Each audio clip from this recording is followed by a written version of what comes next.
Kemudian pilih saluran dan lakukan pencarian terbunuh tidak sengaja. Yustafadu min hadzal hadis. Apa yang diambil dari hadis ini? Yustafadu min hadzal hadis fawaid. Kita dapatkan dari hadis ini beberapa faedah. Yang pertama, hadzal hadis aslun fi an-naw' ats-tsalits min al-qatl. Faedah pertama, bahwa hadis ini adalah prinsip dasar dari jenis ketiga dari pembunuhan. Berarti pembunuhan itu ada 3 jenis. Pembunuhan yang disengaja, yang kedua pembunuhan yang tidak disengaja, yang ketiga pembunuhan yang mirip dengan sengaja tapi dia tidak sengaja. Baik. Ini barakallahu fikum faedah penting yang pertama. Yang awal dijuluki amdan, sengaja. Yang kedua dijuluki ghairu amdin, tidak sengaja. Tetapi yang ketiga syibhul amad. Syibhul amad maknanya mirip dengan sengaja. Mirip dengan pembunuhan yang sengaja, padahal tidak. Tapi apa bedanya?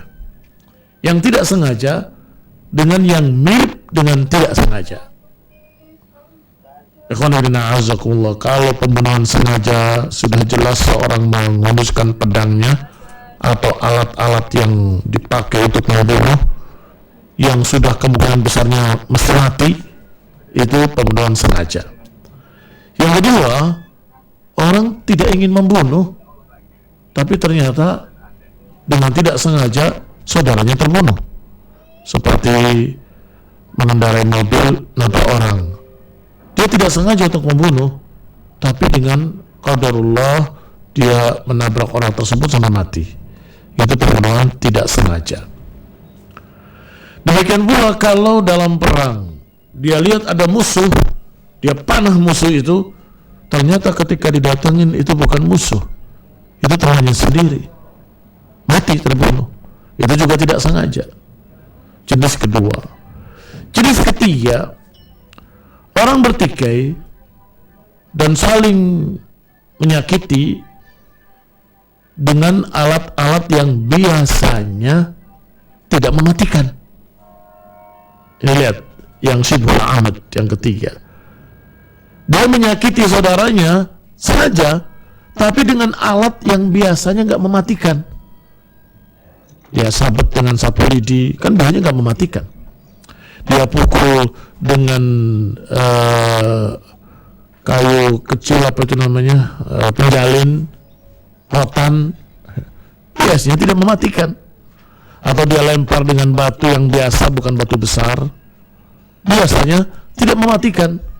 Atau ketika dia bertikai, dia jongklokkan temannya, biasanya orang dijongklokkan jatuh tidak mati. Tetapi qadarullah, dengan batu tadi dia mati, padahal umumnya dengan batu sekecil itu nggak mati. Atau dia pukul entah kena apanya, tiba-tiba kumat jantungnya, mati. Atau dia jongklokkan temannya, jatuh, ternyata kepalanya terbentur batu, mati. Ini barakallahu fikum yang ketiga. Dia tidak meniatkan untuk membunuhnya. Dia sengaja pengen menyakiti saudaranya, tetapi dengan sesuatu yang tidak biasanya nggak mati, hanya menyakiti saja, tapi ternyata sampai mati. Ini namanya syibhul amad, syibhul amdi.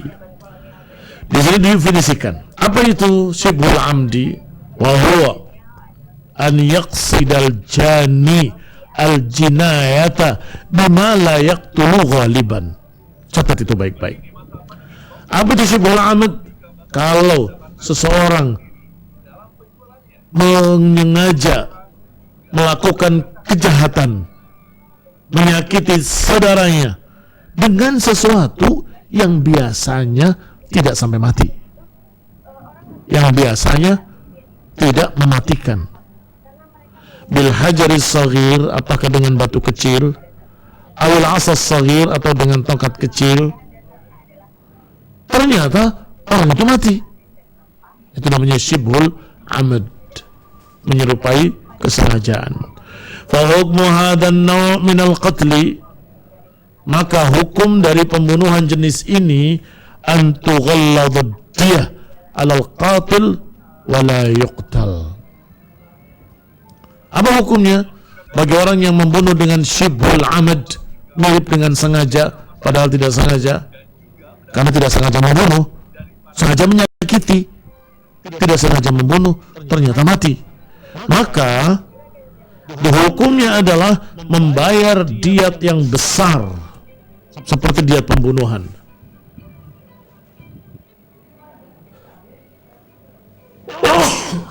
Alhamdulillah.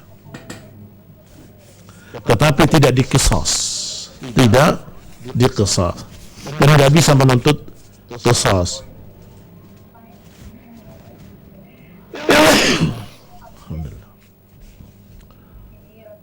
Yang kedua, istafada min hadzal hadits anna diyata shibhul amad wa mithluhu al-khata' takunu 'ala 'aqilatil qatil. Pembunuh yang tidak sengaja atau pembunuh yang mirip dengan sengaja, maka dia harus terkena diat alaman ala aqilatil qatil. Kewajiban bayar diatnya adalah pada sang pelaku dan juga akilahnya. Siapa akilahnya? Kerabat-kerabatnya ikut terkena. Siapa itu aqilah? Humud dzukur min asabatihi, yaitu orang-orang laki-laki yang merupakan kerabatnya. Kalau yang membunuhnya perempuan, maka siapa akilahnya? Bapaknya, anaknya, kakaknya, adiknya, itu akilahnya.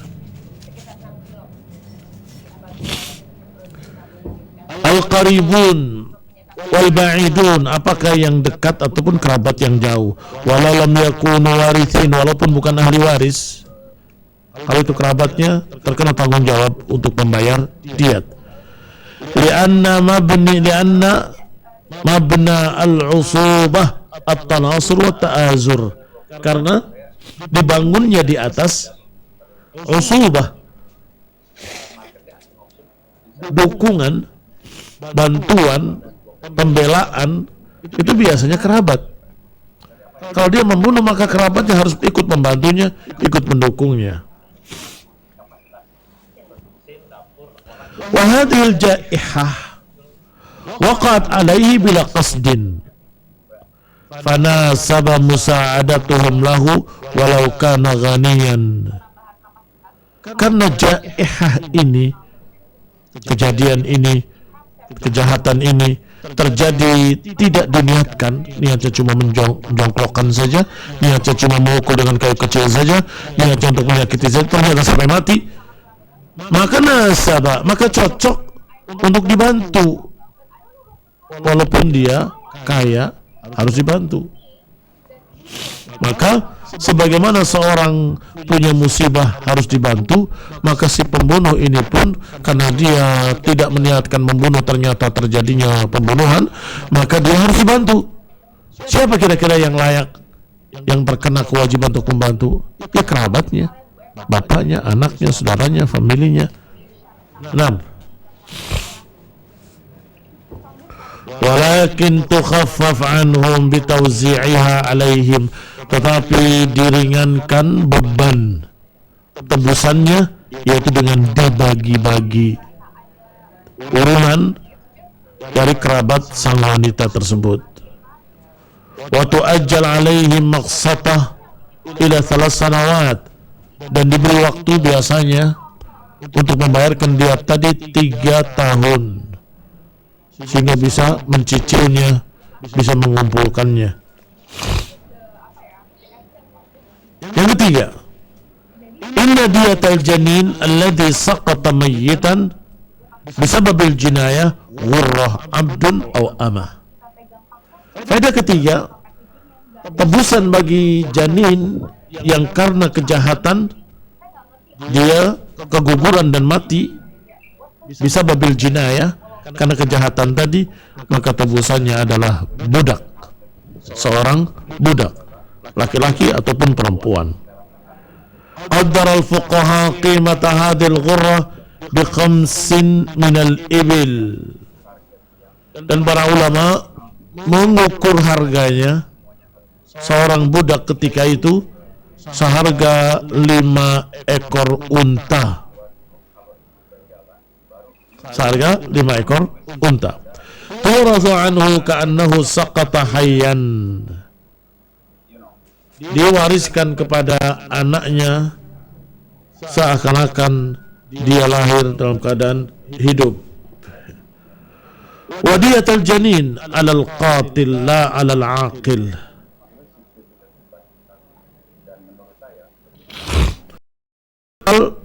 Min thulutsud diyah. Diyatul janin, tebusan janin bagi sang pembunuh, 'alal 'aqilah juga, li'annaha aqal min thulutsud diyah, karena 5 ekor unta itu tidak ada sepertiganya diat.